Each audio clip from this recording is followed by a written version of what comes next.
to all of you gathered here to celebrate this very special moment. It is Constitution Day in America, but this is your day, your first day as American citizens, and you have our congratulations.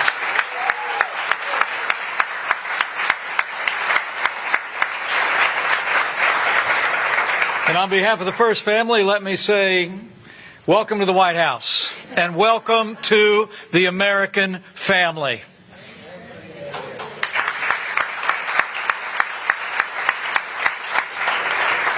I just don't think any American can fail to be moved by a moment like this. And we're deeply inspired by your example. And the warmth and enthusiasm that we see on your faces and the faces of your loved ones that are gathered here. Today, you've come to the end of at least a chapter on your journey. You've come from 26 countries across 5 continents. I'm also told that you come from about every walk of life.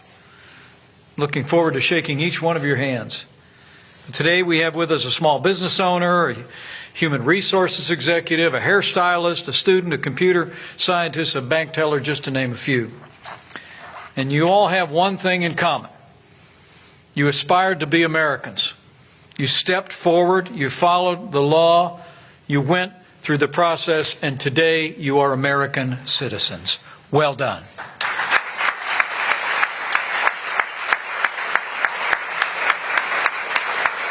And now that the process is complete, you've joined the ranks of the freest and most prosperous nation in the history of the world. You have our congratulations.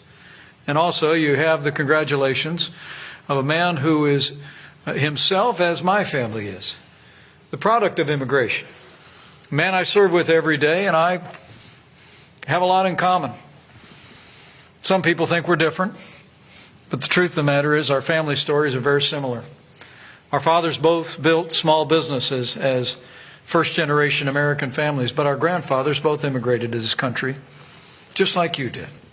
And so, on my behalf, on my family's behalf, and on behalf of the 45th President of the United States of America, President Donald Trump, I offer you our congratulations. Well done.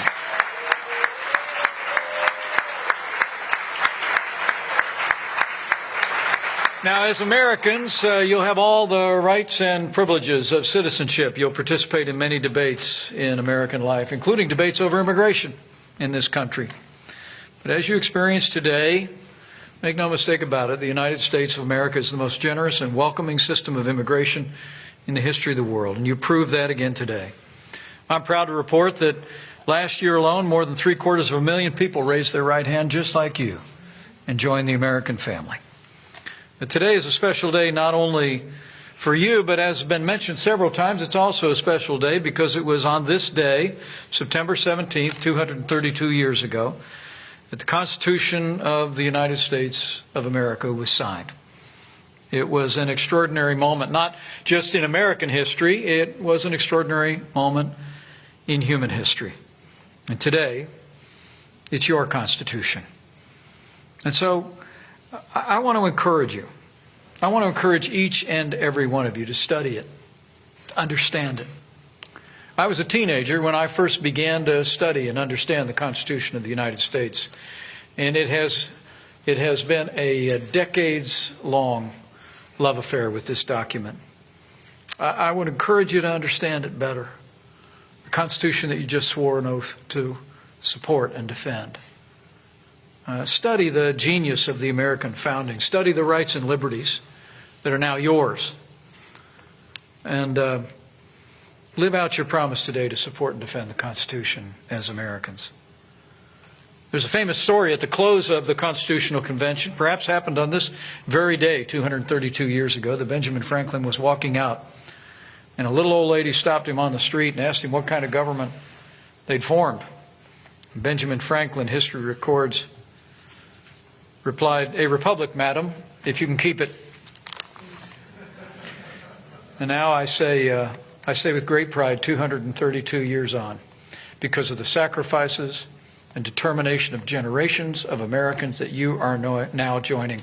We have kept it. We have kept the Republic. We have kept our Constitution. And that's worth celebrating. But my other admonition to you is always remember that you're inheriting a legacy that's been bought at a price. Our founders risked their lives, their fortunes, their sacred honor to found this nation, and every generation since, men and women have put on the uniform of the United States to ensure the continued success and vitality of this republic. And so, as you join the American family, join with a heart filled with gratitude for those who have gone before, for the sacrifices they've made, and gratitude to every man and woman who wears the uniform of the United States today.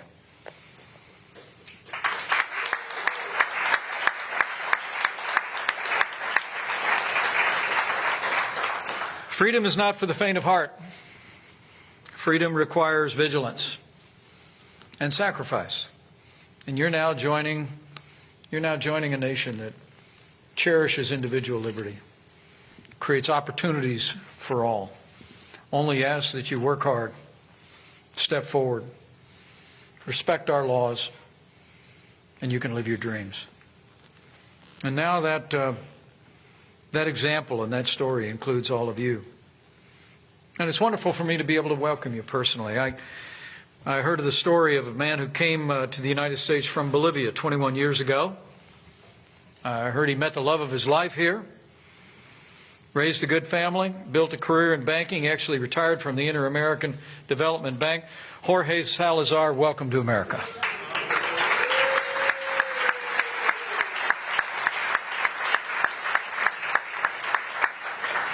And I'm also told there's an honorary Hoosier in the room. That's what we call those of us from Indiana.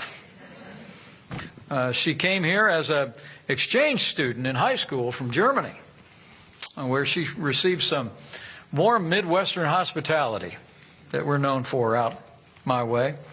Lived up there near Lake Michigan. No wonder she wanted to come back. Now she's built a life and a career, and today, Monica Erkenhauser is an American. Welcome. Great job. I could go through all your stories. I know they'd all be equally inspiring. But I just wanted to mention the two of them, just so that all of you know, that the President and I all know that our nation grows because of the hard work and sacrifice of generations of Americans. But it's individual Americans. Here in America, we believe in the individual. We believe in the ability of every individual to live out their dreams. And that's what I want to leave you with today. It's just with a challenge. Not so much as your vice president, but just as a fellow American. I want to leave you with a challenge. You become citizens of the freest and most prosperous nation in the history of the world. And there is an old proverb that says, to whom much is given, much will be required. So be prepared to exercise your new prerogatives as citizens of the United States of America for good, in ways that will benefit your family, your community, your state, and your nation throughout your life.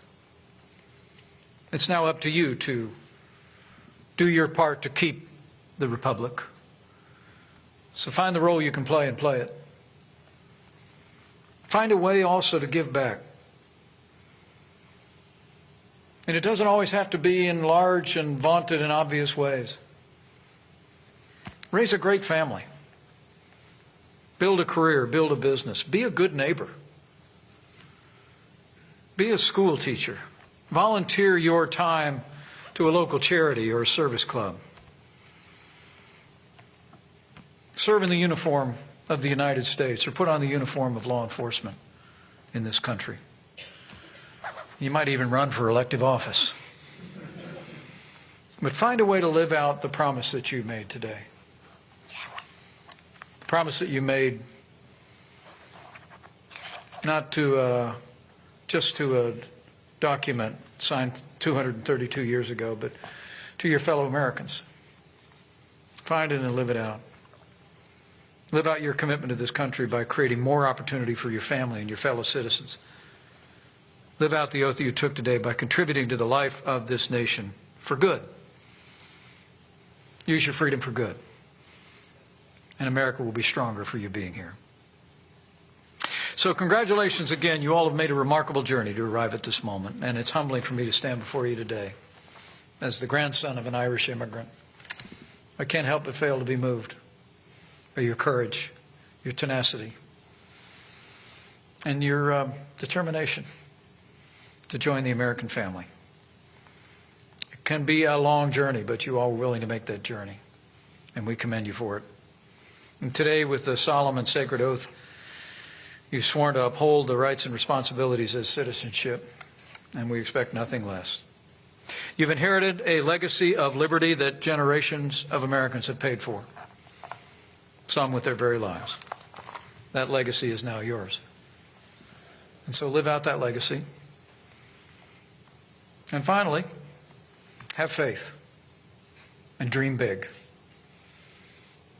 In many ways, it's what it means to be an American. Believe in the unlimited possibilities that now lie before you as Americans. Here in the land of the free and the home of the brave, no dreams are too big. So just go live them. Live them for your families, your children and your children's children. Because here in America, anybody can be anybody. Dream big. Work hard. Sky's the limit. And congratulations on joining the American family.